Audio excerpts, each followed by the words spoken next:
So it's a new day on the studio build, and it's finally time for our second haul of material. With the installation all wrapped up in the studio, it's time to get walls up. For the wall material, we went with half-inch OSB. We don't plan on hanging heavy things on the walls, and it was the only affordable solution that we could come up with. If you haven't seen the previous episode, go check it out. We cleaned the shop and insulated it up to the point that you see it now, and this episode is all about putting walls up and trimming it out.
Alright, ready?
Behind the studio has become a cat highway for the neighborhood cats. I am allergic to cats, but I absolutely love it when they pass through. They're always looking for birds and mice and just a warm spot to hang out, and seems like that's their spot.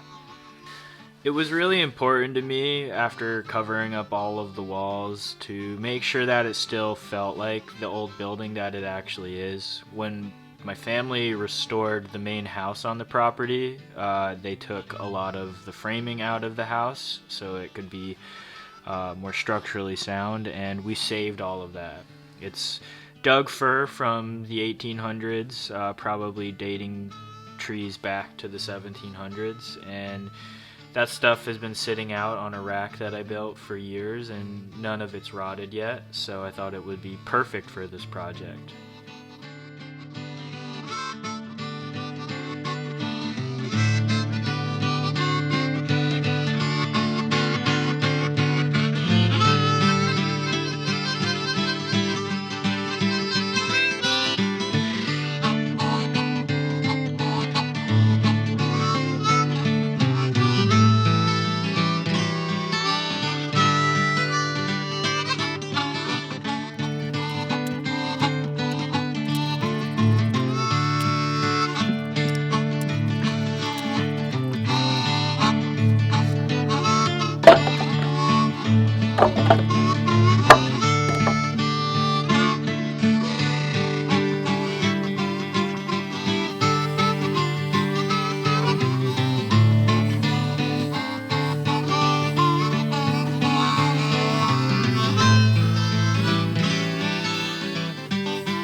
Well, there it is.